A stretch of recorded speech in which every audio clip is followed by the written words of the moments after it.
তারপরে আপনিও দেখছি, আমিও কোথা থেকে বিলং করি আপনাকে দেখাচ্ছি।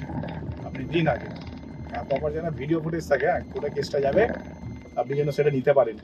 ঠিক আছে, নেওয়ারও ক্ষমতাটা রাখতে হবে। দিলেই হলো না, কেস দিয়ে দিলাম, তারপরে যখন এ হবে তখন নেওয়ার ক্ষমতা থাকবে না।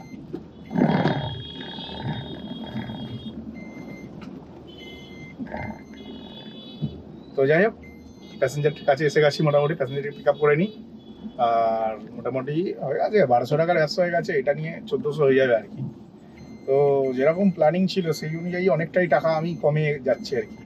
মানে এতগুলো 2000 টাকা ভাড়া কাটার কথা, সেটা খাটতে পারিনি, যে পরিমাণে বৃষ্টি হয়েছে। তো এবারে বৃষ্টি পুরোপুরি শেষ, হালকা মেঘলা কেটে গেছে, হালকা না মেঘলা পুরোপুরি কেটে গেছে, হালকা হালকা রোদ্র উঠছে, ঠিক আছে, মানে পুরো শেষ। যা ইনকাম হওয়ার ছিল তা হয়ে গেছে। এবার হচ্ছে নর্মাল ভাড়ায় ভাড়া কাটতে হবে। তাই জন্য ভাবলাম ওখানে সেই গাড়ি ঘোড়াতে আমার 1 কিলোমিটার যেতে লাগবে গাড়ি পার্কিংয়ের জন্য, তার থেকে ভালো একটা ট্রিপ নিয়ে নিই, 1 কিলোমিটার 2 কিলোমিটার দূর থেকেই নিলাম, না কি আর করা যাবে। আমি এখন এই সময় একটা ট্রিপ পেয়ে গেছি, হ্যাঁ একটা ট্রিপ পেয়ে গেছি। আর যথেষ্ট ভালো ট্রিপ আমি বলবো, এই কারণে ভালো ট্রিপ বলছি, কারণ হচ্ছে 4 কিলোমিটার নিয়ে যাবো, 150 টাকা পেয়েছি, হ্যাঁ। তো 4 কিলোমিটারে 3 4 12 120 টাকা, 30 টাকা এক্সট্রা থাকছে, কোম্পানি যা কাটার কাটবে, তারপরেও আমার কাছে থাকবে অ্যামাউন্ট, মানে 120 পরে 30 টাকা থেকেও বাঁচবে তাহলে। তো প্যাসেঞ্জারের কাছে চলে এসেছি, প্যাসেঞ্জার মানে সামনেই ছিলাম, মানে আমি যেখানে দাঁড়িয়েছিলাম সেখানে খাওয়া দাওয়া করলাম, খাওয়া দাওয়া করার পরে এখান থেকে ট্রিপ পেয়ে গেলাম, বেশ ভালো লাগলো, কাছাকাছি থেকে ট্রিপ পেয়েছি, এই জন্য আরও বেশি ভালো লাগছে। যাই প্যাসেঞ্জারটিকে নিয়ে নিই, নেক্সট ট্রিপ আবার কথা হচ্ছে তোমাদের সাথে। আমি একটা খুব ভালো ট্রিপ পেয়েছি, হ্যাঁ একটা খুব ভালো ট্রিপ পেয়েছি। আর আমাকে এখন রকেটের মতন ট্রিপ করতেই হবে, কারণ হচ্ছে যা টাকা কামিয়েছিলাম সব শেষ। কারণ হচ্ছে সকালবেলা 130 টাকা রিচার্জ করেছি ইন ড্রাইভে, আর এখন 170 টাকার করলাম, 76 টাকা, মানে 306 টাকার রিচার্জ করেছি খালি ইন ড্রাইভে, বুঝতে পারছি। সকাল থেকে এখন অবধি 306 টাকা ইন ড্রাইভে রিচার্জ করা হয়েছে। আর গাড়িতে তেল ভরেছে হচ্ছে 900 টাকা, 9 আর 3 1200 টাকা, তো টোটাল 1200 টাকা খরচা হয়ে গেছে। যার কারণে আমাকে প্রচুর কামাতে হবে, ঠিক আছে, 1200 টাকা অলরেডি খরচা করে ফেলেছি। আর এই খরচাটা হয়েছে আমার দোষে হয়েছে, আগের দিনে কাজ করেছিলাম সেদিন তেল ভরিনি, গাড়ির তেল দিয়ে চালিয়েছিলাম, যার জন্য আজকে একটু বেশি খরচা হয়েছে। তো যাই হোক, 1200 টাকা খরচা হয়ে গেছে অলরেডি, আজকে আর সারাদিনে কোনো খরচা হবে না। এখন যেইটুকানি কামাবো আর বাড়ি নিয়ে যাবো, এটা হচ্ছে ম্যাটার। তো এখন হচ্ছে আমি যাচ্ছি হচ্ছে একটা প্যাসেঞ্জারকে পিক আপ করতে, 4 কিলোমিটার নিয়ে যাবো 162 টাকা, হ্যাঁ 4 কিলোমিটার 162 টাকা। তবে আমাকে দেখাচ্ছে 2 কিলোমিটারে পিক আপ আছে, কিন্তু এটা 2 কিলোমিটারে নেই, কারণ যে জায়গাটা দিয়ে ওয়ান ওয়ে দেখাচ্ছে আসলে ওইটা ওয়ান ওয়ে না, ওইটা দিয়ে যাওয়া যাবে, একটা গলি আছে, ওটাকে বাইপাস করা যাবে। তো আরামসে ওই গলি দিয়ে বাইপাস করে নেবো, যার কারণে হচ্ছে 2 কিলোমিটারের রাস্তা 1 কিলোমিটারে কমপ্লিট হয়ে যাবে।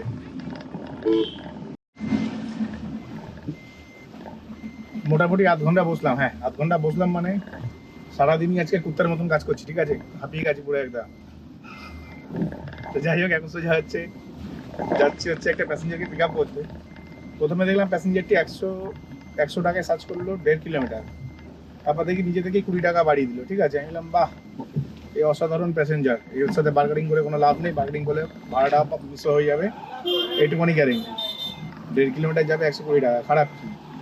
তো বলতে সোজা বেরিয়ে পড়লাম প্যাসেঞ্জারটিকে পিক আপ করার জন্য। আর প্যাসেঞ্জারটিকে নিয়ে যাবো খুবই কাছাকাছি আমার ফেভারিট প্লেস। তো ওখান থেকে মানে ওখান থেকে দেখি, আশা করছি খুব তাড়াতাড়ি ভাড়া পাবো, কারণ এখন সময় হয়ে গেছে দুপুর 3:30, হ্যাঁ 3:30 হয়ে গেছে। আর এনার্জি লেভেল আমার প্রচণ্ড পরিমাণে লো হয়ে গেছে, আমাকে কিছু না মিষ্টি জাতীয় খাবার খেতে হবে, মিষ্টি জাতীয় খাবার খেলে তাহলে গিয়ে আমার এনার্জি লেভেলটা ফুল হয়ে যাবে, বুঝতে পারলে। আর আমি এই ট্রিপটাতে মানে 500 মিটারের মধ্যেই আর কি প্যাসেঞ্জারটিকে পেয়েছি। তো যাই ট্রিপটি কমপ্লিট করে নিই, নেক্সট ট্রিপে দেখি কী হয়। কারণ আমাকে নেট এখন অবধি 1500 টাকা ইনকাম করতে হবে, 1500 প্লাস 2 1700 হলে বেটার হয়, কিন্তু মিনিমাম আমাকে 1500 টাকা ইনকাম করতে হবে। আর গাড়িতে তেল আছে, যা 1500 টাকা ইনকাম করার পর তেল বাঁচিয়ে রাখতে হবে গাড়িতে। আমি এখন একটা ট্রিপ পেয়ে গেছি, ট্রিপটা হচ্ছে 3.5 কিলোমিটার, হ্যাঁ 3.5 কিলোমিটারে 150 টাকা। ট্রিপটা তো যথেষ্ট ভালো পেয়েছি, কারণ আমি যেখানে দাঁড়িয়েছিলাম তার কাছাকাছি ট্রিপটা পেয়েছি। এবং এই ট্রিপটাতে একটা জিনিস মুশকিল হচ্ছে যে ইন ড্রাইভে না কমিশন 12% করে দিয়েছে, হ্যাঁ। তো 12% করে দেওয়াতে অনেক বেশি লস হচ্ছে আমাদের, সেটা তোমরা যারা যারা ক্যালকুলেশন করছো তারা জানো।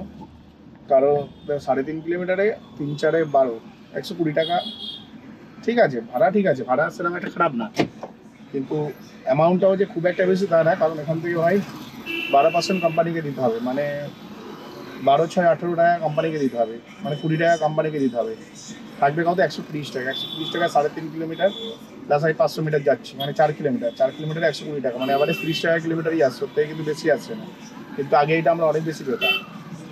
তো যাই হোক, ইনড্রাইভে গাড়ি চালিয়ে লাভ নেই। সবাইকে বলো ভাই, যাত্রী সাথী চালাও, প্রিমিয়ার চালাও, এসি মিনি আর নন এসি মিনি এই দুটোকে ডিসেবল করে রাখো, তাহলে ভাড়া কাটতে পারবে। মানে আগামী দিনে আরও বেশি ক্ষতিগ্রস্ত হতে চলেছে আমাদের দিকে। অলরেডি 2 টাকা করে কিন্তু লিটারে তেলের দাম বেড়েছে, হ্যাঁ, সেটা অনেকে খেয়াল করেছে নাকি আমি জানি না, কিন্তু আমি খেয়াল করি, কারণ আমাকে সব কিছু হিসাব করে চলতে হয়। আমি এখন একখানা ভালো ট্রিপ পেয়ে গেছি, মানে একখানা ভালো ট্রিপ পেয়ে গেছি। 3 কিলোমিটার নিয়ে যাবো 150। আগেটাতেও ভাই 3 কিলোমিটার নিয়ে এলাম 150 টাকায়। এখন ফের আবার একটা ট্রিপ পেয়ে গেছি 3 কিলোমিটার 150। এই কি আগেরটাতে 3 কিলোমিটার যে 150 টাকা পেয়েছি, সেটাতে আমার 12% কমিশন চলে গেছে, মানে 20 টাকা কমিশন চলে গেছে। 100 টাকায় 12 টাকা, 50 টাকায় 8 টাকা, ঠিক আছে, 20 টাকা কমিশন গেছে। কিন্তু এখন যে 3 কিলোমিটার 150 পেয়েছি, সেটাতে কিন্তু আমার কমিশন 10 টাকা যাবে অনলি, 20 টাকা যাবে না। তো ইনড্রাইভ চালালে, বুঝতে পারছো, ইনড্রাইভ চালালে ডবল আমাদের কমিশন যাচ্ছে। তাই জন্য সবাইকে হলো ভাই, যাত্রী সাথী চালাও, যাত্রী সাথীতে প্রিমিয়ার ট্রিপটা চালাও খালি, মানে সেডান কার যাত্রী সাথীতে সেডান আছে, খালি সেডানটা চালাও, আর কিছু চালাতে লাগবে না। অত ভাবনা চিন্তা করারও দরকার নেই যে কি চালাবো না, না, অত ভাবনা চিন্তা করারও দরকার নেই, খালি সেডান চালাবে। বুঝতে পারলে কি বলছি? খালি সেডানটা চালাবে, আর কোনো কিছু চালানোর দরকারই নেই। এটা হচ্ছে বেস্ট আইডিয়া, মানে আমার তরফ থেকে তোমাদের সবার জন্য এটা বেস্ট আইডিয়া। এবার তোমরা ডিসাইড করো কি করবে।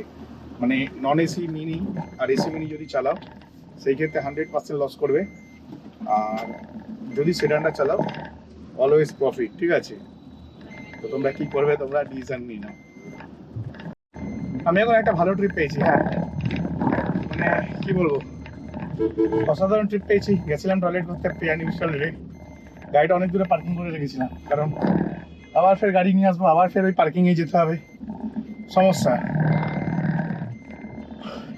তো টয়লেটে আসবো, টয়লেট করার আগে একটা ট্রিপ পেয়ে যায়, অ্যাকসেপ্ট করে নিলাম। তারপরে টয়লেটে করে দৌড়ে গেলাম গাড়ির কাছে, আর গাড়ি নিয়ে এখন যাচ্ছি প্যাসেঞ্জারের কাছে। তো নজরুল মঞ্চের গেটের সামনে দাঁড়াতে বলছে, গেটের সামনে মানে এইটাই। তো আমি চলে এসেছি প্যাসেঞ্জারের কাছে, ঠিক আছে, প্যাসেঞ্জারকে একবার ফোন করে নিই। আমি এখন একটা ট্রিপ পেয়ে গেছি, হ্যাঁ, একটা ট্রিপ পেয়ে গেছি। এখানে ট্রিপটা হচ্ছে অ্যাকচুয়ালি আমার পেছন দিক দিয়ে ঢুকেছে ট্রিপটা, হ্যাঁ, আমাকে গাড়িটা ঘোরাতে হবে। এখানে একজন গাড়ি ঘোরাচ্ছে, তাহলে আমি হচ্ছে এই জায়গাটা থেকে গাড়িটা ঘোরাবো।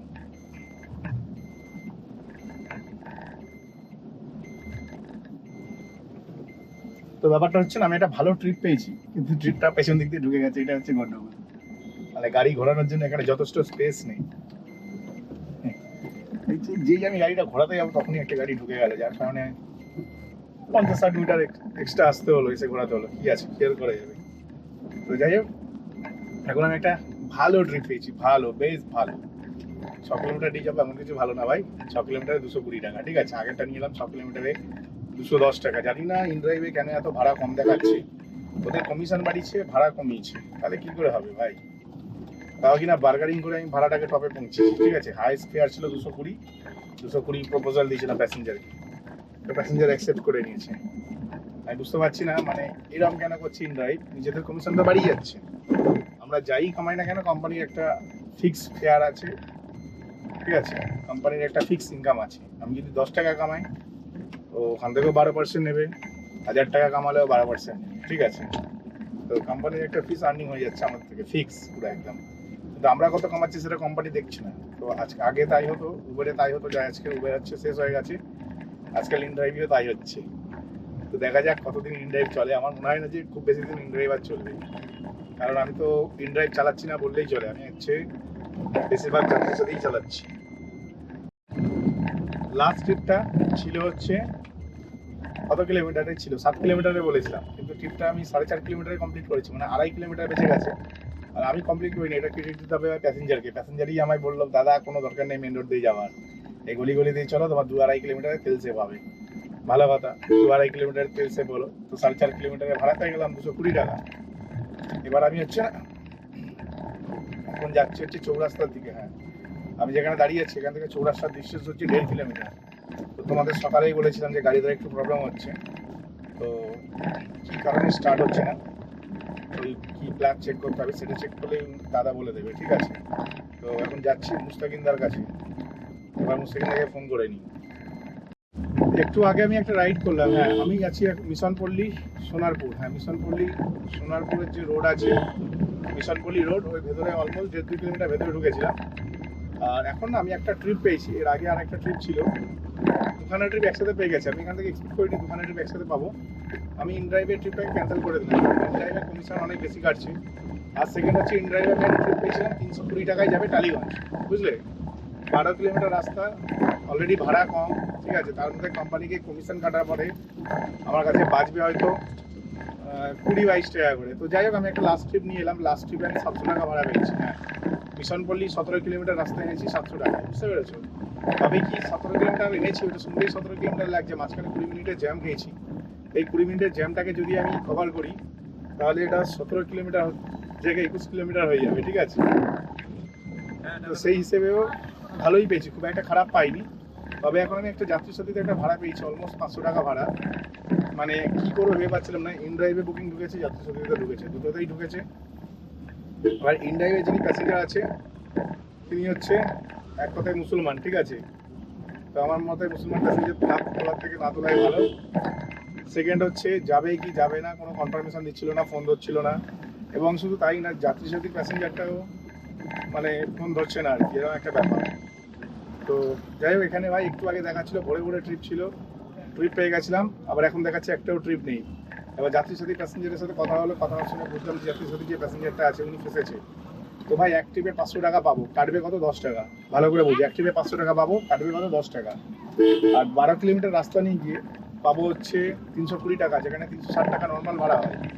তো 320 টাকার জায়গায় 360-এর জায়গায় 320 পাচ্ছি, প্লাস কোম্পানি করেছে, মানে 400 টাকা ভাড়া হয় 12 কিলোমিটারে এই সময়। 400 পাচ্ছিলাম না, তাই ভাবলাম যে কোনো দরকার নেই ভাই, 400 পাচ্ছি না, সেখান থেকে আবার 320 থেকে ভাই 3-12-36, ঠিক আছে 36 টাকা, আবার ওই চার্জটা আসছে আবার আজকে এখানে কিছু ভরে ভরে ট্রিপ। তো যাই হোক 3-12-36, ঠিক আছে 3-12-36 মানে 36 টাকা, মানে 40 টাকা কেটে নেবে, 320 টাকা থেকে 40 টাকা বাদ দিয়ে থাকবে হচ্ছে 280 টাকা। 280 টাকায় 12 কিলোমিটার নিয়ে যাবো, তার থেকে ভালো হয় 13 কিলোমিটার নিয়ে যাবো 500 টাকায়, যেখানে 500 টাকায় 10 টাকা কোম্পানি কাটবে, 490 টাকা আমি পাবো, ঠিক আছে। ওই জন্য একটা ক্যান্সেল করে দিলাম, কিছু করার নেই। আর সত্যি বলতে মুসলিম এরিয়াতে যাওয়ার কোনো ইচ্ছা নেই, টালিগঞ্জে যাবে। আর টালিগঞ্জে আমার মনে হয় না মুসলিম এরিয়াতে যাওয়া উচিত, আজকাল যা ঘটনা ঘটছে, ঠিক আছে। টালিগঞ্জের কাছে একটা মুসলিম এরিয়া আছে, তো আমার মনে হয় না, দেখো হিন্দু মুসলিম বলে ব্যাপারটা না, ব্যাপারটা মুসলিমরা যা করছে আজকাল দিনে নেওয়া যাচ্ছে না, ঠিক আছে। তো হিন্দু এরিয়াতে গাড়ি চালানোটা অনেক বেশি ভালো। মুসলিম এরিয়াতে আগেও যেতাম না আমি খুব একটা, কারণ ওরা অনেক বেশি ক্যাজরা হয়, আর এখনও ভাই খুব একটা যাই না। ঠিক আছে ক্যান্সেল করে দিচ্ছি, ভালো করেছি। তবে এখন পুরো আমি সোনারপুরের দিকে যাচ্ছি, হ্যাঁ। আর ভাড়া কিন্তু ঘরপর ঢুকেই যাচ্ছে, মানে এখান থেকে ভাড়া আমি এই সময় এত ভাড়া পাবো এটা আমি এক্সপেক্ট করিনি একদম। ভর্তি ভাড়া হয়, ভর্তি। খালি এটাতে বেশি ভাড়া পাচ্ছি ভাই, 500 পাচ্ছি, তাই এটাতে যাচ্ছি, ঠিক আছে। মেইন ড্রাইভে তো ভাড়া ভর্তি। আমি এখন চলে এসেছি বিজন সেতু, হ্যাঁ ছিলাম ভাই সোনারপুরের ভেতরে, ঠিক আছে। সোনারপুরের ভেতরে যে 500 টাকা ট্রিপটা পেয়েছিলাম সেটা সত্যিই কাজে লেগেছে। 16 কিলোমিটার নিয়ে আসলাম, 17 কিলোমিটার ছিল কিন্তু 16 কিলোমিটারে হয়ে গেছিলো, কারণ ভেতর দিয়ে একটা শর্টকাট ছিল বলে 1 কিলোমিটার বেঁচে গেছে তেল। তো 16 কিলোমিটারের ভাড়া পেলাম পুরো নেট 500 টাকা, হ্যাঁ ডট 500 টাকা পেয়েছি, সেখান থেকে কোম্পানিকে 10 টাকা দেবো, 490 টাকা আমার। তো হিউজ প্রফিটেবল ব্যবসা করেছি আজকে হচ্ছে অক্ষয় তৃতীয়া, ঠিক আছে। অক্ষয় তৃতীয়ার দিনে ভাই আমি সেই লেভেলেরই পয়সা কামিয়েছি। আবার এখানে দাঁড়িয়ে দোকানে ছিঁড়ে প্যাকেট কিনেছিলাম রাস্তা দিয়ে, আজকে না অ্যাকচুয়ালি দুপুরবেলায় 1:30টার সময় খেয়েছিলাম, তারপর আর খাইনি। আর খাইনি বলতে গেলে কেন খাইনি তার মধ্যে কারণ হচ্ছে আমি হেলদি খাবার খাই, মানে হেলদি খাবার বলতে গেলে protein, low carb, low fat এরকম টাইপের খাবার খাই, ঠিক আছে। আর রাস্তায় খালি চাউমিন, এগরোল, ফুচকা, এই বালছাল খাবার ছাড়া আর কিছু পাওয়া যায় না রাস্তায়, ঠিক আছে। লাস্ট পর্যন্ত দুখানা প্লেন চিড়ে প্যাকেট কিনলাম 10 টাকা করে, 20 টাকা, মোটামুটি 1 ঠোঙা চিড়ে খেয়ে নিচ্ছি বলতে পারো, ঠিক আছে। বেশ ভালোই খেয়েছি, খাবার খুব একটা খারাপ না। তবে দই খাওয়ার খুব ইচ্ছা ছিল, কিন্তু খেলাম না, কারণ রাত হয়ে গেছে, ঠান্ডা লেগে যাবে, ওই জন্য আমি আর দইটা খেলাম না, আমি দইটাকে বাদ করে দিলাম। আর আজকে কলাও দেখতে পেয়েছিলাম, কিন্তু তখন খুব বৃষ্টি পড়ছিল বলে সেটা সম্ভব হয়ে ওঠেনি খাওয়াটা। তো যাই হোক, চলো প্যাসেঞ্জারটিকে পিক আপ করে নিই, নেক্সট ট্রিপে কথা হচ্ছে। আজকে আমি কত টাকার ব্যবসা করলাম, আজকে আমি ভাই সলিড ইনকাম করেছি, সত্যি বলছি। মানে এই অক্ষয় তৃতীয়ার দিনে আমি যে এত ভালো ইনকাম করবো সেটা আমি ভাবতেই পারিনি। হ্যাঁ, ঠিকই শুনছো, অক্ষয় তৃতীয় দিনে যে আমি এত ভালো ইনকাম করবো সেটা আমি ভাবতে পারিনি। আজকের অলমোস্ট আমি 4,000 টাকার ব্যবসা করেছি, যার মধ্যে আমার খরচা হয়েছে তোমাদের সকালেই বলে দিয়েছি। 300 টাকা ইনড্রাইভে রিচার্জ করেছি আর 900 টাকা তেল ভরেছি, 1200 টাকা। 1200 টাকা যদি বাদ দাও, ইনকাম করলাম 2800 টাকা। হ্যাঁ, একদিনে 2800 টাকা ইনকাম করলাম। এরকম ইনকাম ভাই অনেকদিন পর করলাম। এরকম ইনকাম আমি দুর্গাপূজার সময় করি, দিনের বেলায় গাড়ি চালাই। দুর্গাপূজার সময় আমি গাড়ি চালাই, কিন্তু ওই সকাল থেকে শুরু করে দুপুর অবধি। তবে আজকের এই টাইমটা আমার অনেক বেশি লেগে গেছে, কারণ সকালবেলা থেকে শুরু করে এখন রাত্রি 10:30 বাজে। এখনও ট্রিপ ভর্তি, আমি ট্রিপ নিতে পারি, কিন্তু আমি ট্রিপ নিচ্ছি না, কারণ শরীর আর দিচ্ছে না। গাড়ি গাড্ডা গোড্ডায় পড়ে যাচ্ছে, তার মানে বুঝিয়ে নিতে হবে যে সিন শেষ হয়ে গেছে, আর বেশি লাফালাফি করা যাবে না। বুঝতে পারছো, গাড়ি গাড্ডা গোড্ডায় পড়ছে মানে কি, মানে ফোকাস করছে না গাড়ি চালানোতে। আর পা যা ব্যথা হচ্ছে ক্লাস করে করে। আজকে যা রাস্তাঘাট জ্যাম ছিল, অক্ষয় তৃতীয়ার দিন রাস্তাঘাট কিরম জ্যাম ছিল সবাই জানো মোটামুটি। তো তার মধ্যে ভাই গাড়ির লাইট জ্বলছে না, কেন মাথাটা গরম হয় না ভাই আমার এই গাড়িটাতে। আমি একটা জিনিস ভুল করেছি, যেটা হচ্ছে তোমরা কেউ ভুল করেও করবে না, বাইরে থেকে মিউজিক সিস্টেম লাগাবে না গাড়িতে, বুঝলে। গাড়ির ওয়ারিংয়ে মামাসি করে ছেড়ে দেয় এরা, যার কারণে গাড়ির লাইটে ইস্যু হয়ে যায়। ঠিক আছে, লাইটে ইস্যু হতে পারে, আদার্স ওয়ারিং প্রবলেম হতে পারে। তো আমার সাথে এটা ঘটেছে, সবার সাথে যে ঘটবে সেম জিনিস তা না, বুঝতে পারছো। আমার সাথে ঘটেছে, তাই বললাম যে যদি মনে হচ্ছে বাইরে থেকে সাউন্ড সিস্টেম লাগাবে, খুব ভালো জায়গা থেকে লাগাইও, যারা সার্টিফাইড আছে সেখান থেকে লাগিও, কারণ গাড়ির ওয়ারিংটা মামাসি করে দিচ্ছে এইটুখানি তো আমি জানি। এখান থেকে শর্ট সার্কিট হয়ে হয়ে ভাই লো বিম তো জ্বলেই না, গাড়ির হাই বিমটা জ্বলে যদিও বা। তো যাই হোক, আমি এখন সোজা বাড়ির দিকে যাচ্ছি। আজকে ভিডিওটা আমি এখানে শেষ করলাম। ভিডিওটি কেমন লাগলো অবশ্যই কমেন্ট সেকশনে জানিও। তো চলো, টাটা, বাই বাই।